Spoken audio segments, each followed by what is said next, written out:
দ্বিতীয় দফার নির্বাচন, সেই নির্বাচন শান্তিপূর্ণ করার জন্য ইতিমধ্যে 2321 কোম্পানি কেন্দ্রীয় বাহিনী মোতায়েন করা হবে। অর্থাৎ তারই পাশাপাশি এই সিইও মনোজ কুমার আগরওয়াল এই দ্বিতীয় দফার নির্বাচনের আগে একেবারে বাছা বাছা কেন্দ্র পরিদর্শনে তিনি বেরিয়ে পড়েছেন, যার মধ্যে সন্দেশখালিও রয়েছে। এই সম্পর্কে আরো বিস্তারিত জানবো, আমাদের প্রতিনিধি অনির্বাণ বিশ্বাস আমাদের সঙ্গে রয়েছেন। অনির্বাণ, তুমি যেরকম বলছিলে।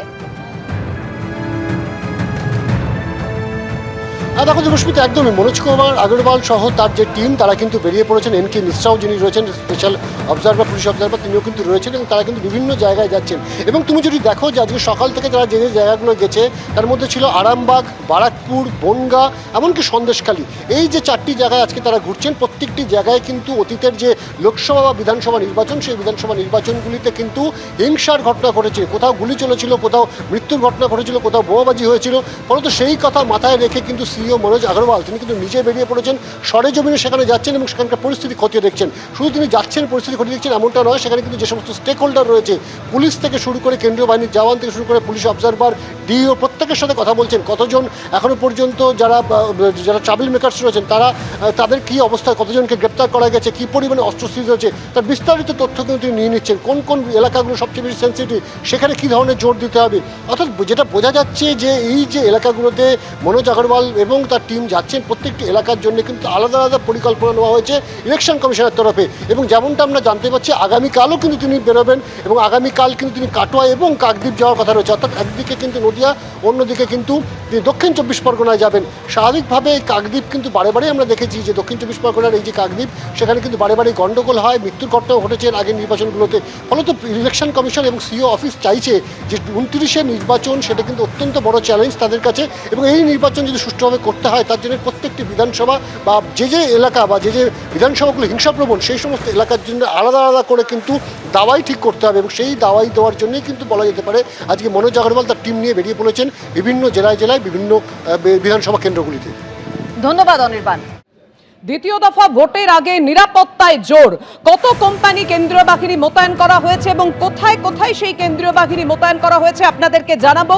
কারণ দ্বিতীয় দফার ভোট আর কয়েকদিন পরেই। দ্বিতীয় দফায় মোট 2321 কোম্পানি কেন্দ্রীয় বাহিনী মোতায়েন করা হচ্ছে। নজরদারি চালাবেন 142 জন জেনারেল অবজারভার, 95 জন পুলিশ অবজারভার থাকবেন।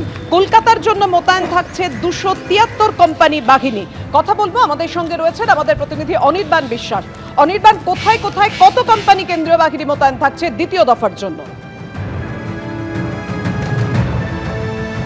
দেখো পাবে, তোমাকে প্রথমেই জানিয়ে রাখি যে 29 তারিখ যে দ্বিতীয় দফা নির্বাচন এবং তার আগে এখনও পর্যন্ত নির্বাচন কমিশন সূত্রে আমরা যেটা জানতে পাচ্ছি যে 2321 কোম্পানি কেন্দ্রীয় বাহিনী তারা কিন্তু মোতায়েন থাকবে দ্বিতীয় দফা নির্বাচনের জন্য।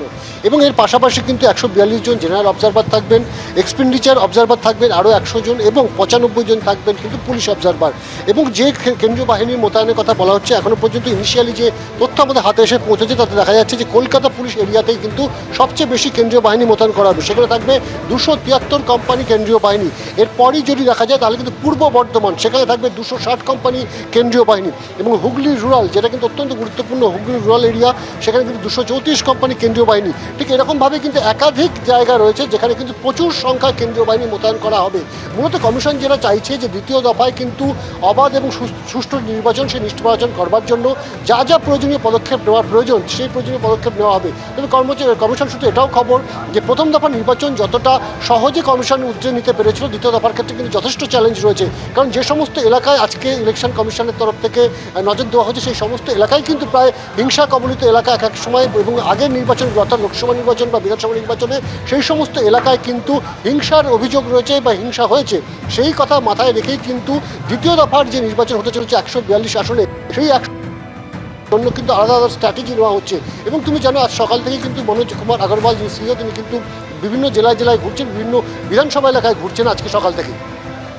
29 তারিখ দ্বিতীয় দফার ভোট। এই মুহূর্তে সরাসরি গোঘাটের ছবি আপনাদের সামনে রাখবো। গোঘাটে রোড শো করছেন রাজনাথ সিং, সরাসরি সেই ছবি রেখেছি আপনাদের সামনে।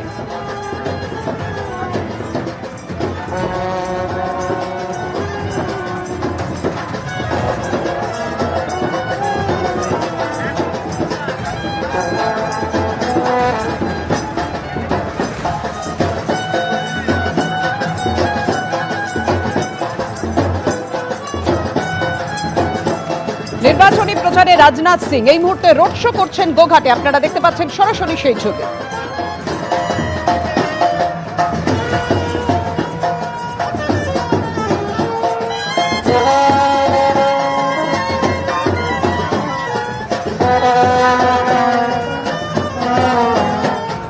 এবিপি আনন্দ, এগিয়ে থাকে, এগিয়ে রাখে।